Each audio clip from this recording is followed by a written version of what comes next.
Струваше 5000, извинявам се. 5000 Струваше 2000.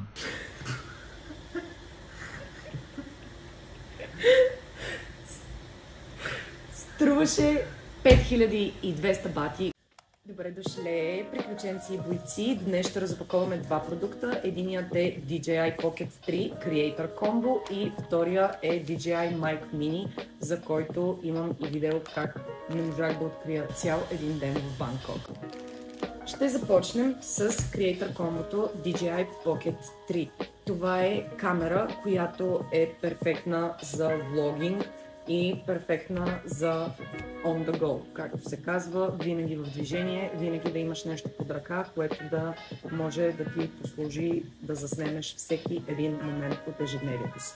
За продуктите на DJI разбрах съвсем наскоро, когато търсих гимбъл за телефона си, с който заснемам и в момента, и останах изключително доволна от качеството за сега и реших да купя и камера, защото телефонът много бързо прегрява от топлото време в Тайланд и просто не може да издържи на това напрежение да снима по цял ден. Затова имах нужда от камера и след дълго проучване разбрах, че това е изключително подходящ вариант за начинаещи и хора, които не могат да инвестират хиляди левове в качествена техника. Creator Combo се различава от обикновената камера с това, че съдържа много допълнителни аксесуари вътре, които ще ви помогнат да направите клиповете си за YouTube или за която и да е друга платформа успешно и без много усилия и без да вложите твърде много пари отгоре. Цената на Creator Combo беше 22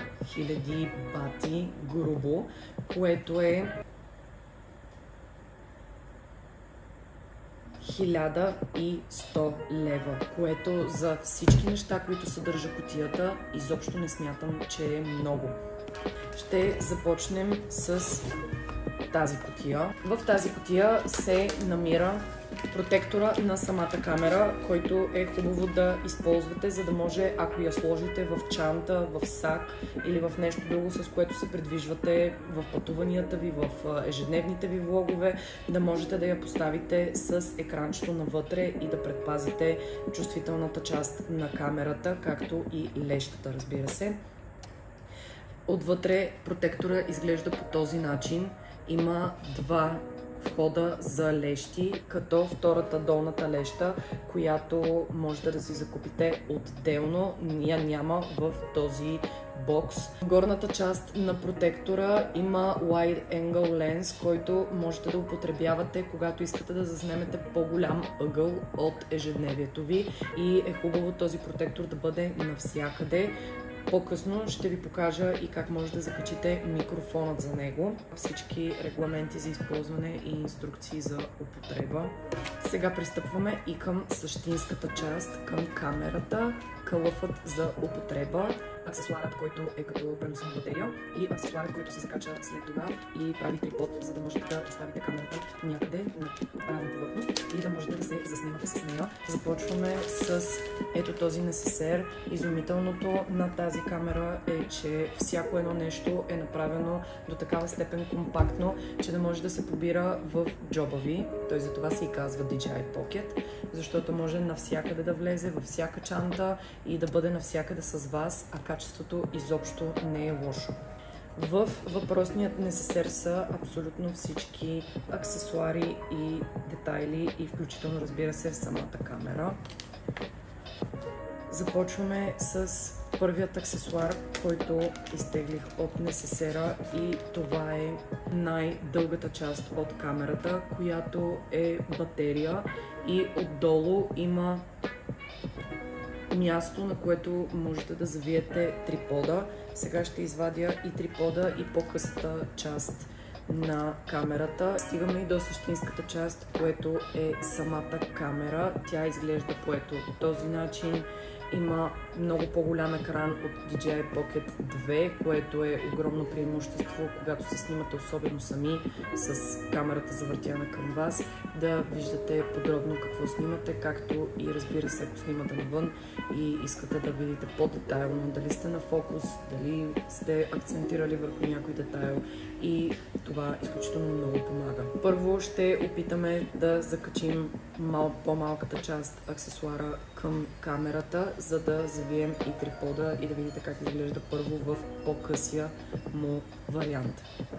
Трябва да се закачи с стрелкичката, която виждате отзад към екрана, защото това се води задната част на камерата. Предната се води тази, която е леко релефна. От тази страна трябва да бъде и Type-C порт с щракване и вече е закрепена тази част към камерата.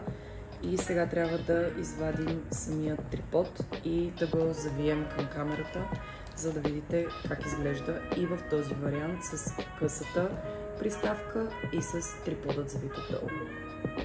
Става по най-елементарният начин, просто я вкарваме тази част в камерата и я завиваме. След това отваряме трипода, поставяме го на маса и вече камерата ни е стабилизирана и е сложена на равна повърхност.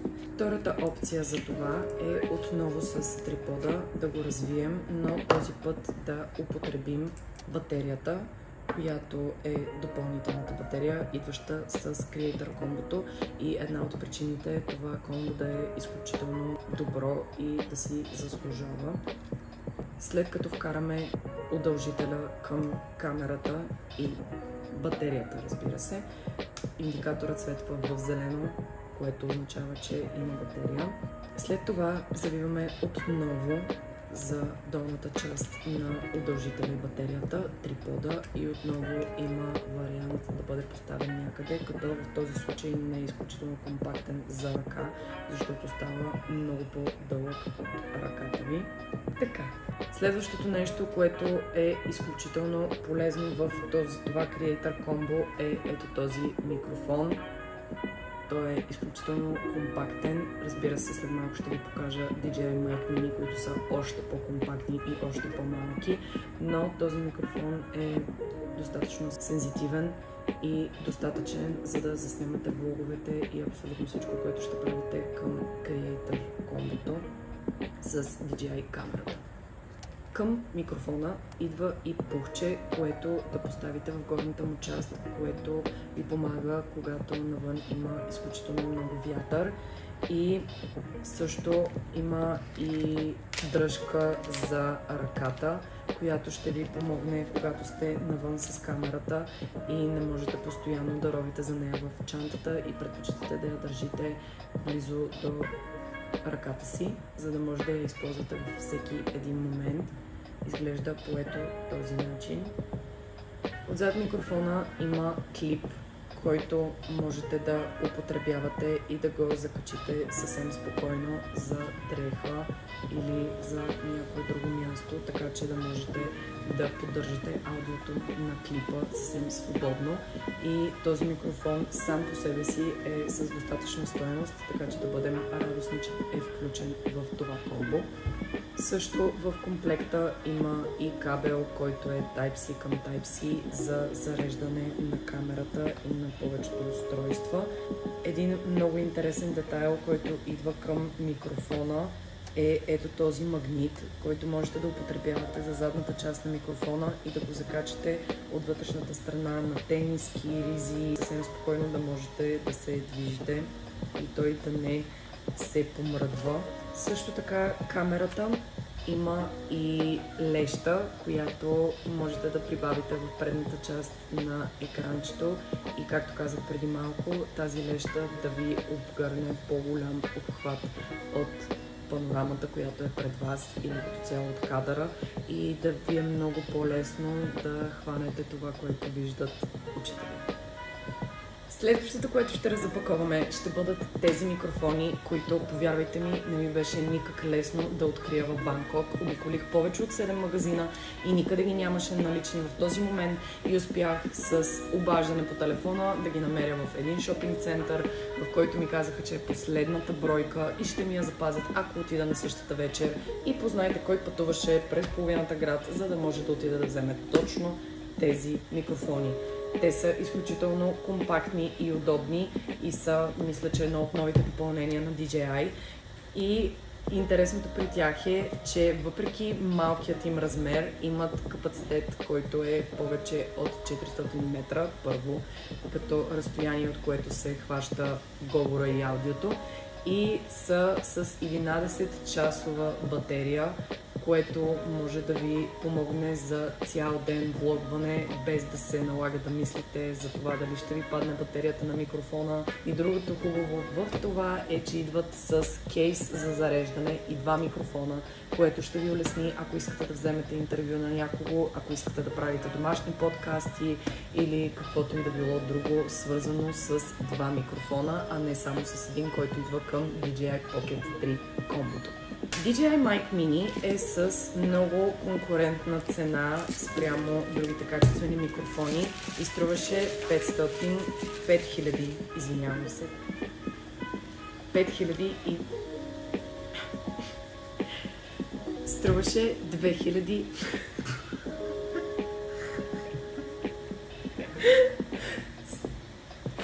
струваше 5200 бати, което са 260 лева за 2 микрофона и един трансмитър с зареждаща кутия за всичко това. В кутията на DJI Mic Mini имаме отново несесер за всички неща, побрани вътре, което отново го прави изключително удобно и компактно.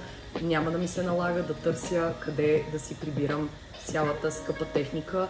И другото, което винаги много ме е притеснявало, ако сложа някои от тези неща в дамската си чанта, в раницата или в каквото имам под ръка в момента, дали няма да се отраскат, дали няма да се съсипят и какво мога да направя по този въпрос. DJI са се погрижили за това в тези случаи и са ви дали компактни несесерчета, в които да имате всичко побрано на едно място. Вътре се намират 2 вида пухчета за микрофоните, зареждащ кабел. Стигнахме и до самите микрофони. Микрофоните, както казах, са с зареждаща кутия, изглеждат по този начин. Преди да ги отворим за първи път, натискаме бутона и отваряме кутийката, в която са вече 2 микрофона с трансмитера. Като микрофоните са с изключително удобни размери, както казах и преди това. Един от микрофоните е наполовина на големината на другият микрофон. Изглеждат по ето този начин, едни до други. Имаме и трансмитър в средата, който служи, разбира се, за приемник на аудиото. В този комплект имаме и Type-C адаптор, което означава, че ако сте с някой от iPhone-ите след 15-тият модел, мисля, можете съвсем спокойно да си го вкарате в телефона и всяко едно клипче, създадено на телефона ви, да има страхотно аудио. Камерата се поставя по ето този начин с екрана навътре в протектора, като горната част на камерата трябва да бъде завъртяна по ето този начин, за да влезе перфектно в формата. След това можете да поставите отдолу, където ви показвам в момента, лещата, която е за wide angle. И последното нещо, което искам да ви покажа е ето тази карта памет, която се купува отделно за камерата, за да имате някакво пространство на камерата, да заснемате разни неща, без да сте зависими от друго. Всички тези неща ще ми бъдат изключително полезни, за да създавам качествено съдържание за вас. Така че последвайте ме, давайте ми идеи за какво искате да виждате. Но главно ще се фокусирам върху Muay-Thai, върху тренировки, върху събития, върху начинът ми на живот, влогове от деня ми, влогове от пътувания и още много. Така че, моля ви, информирайте ме и долу в коментарите, и на лични съобщения в някои от платформите ми, какво искате да виждате повече и ако ви интересува някаква конкретна тема. Много ви благодаря и ще се видим отново.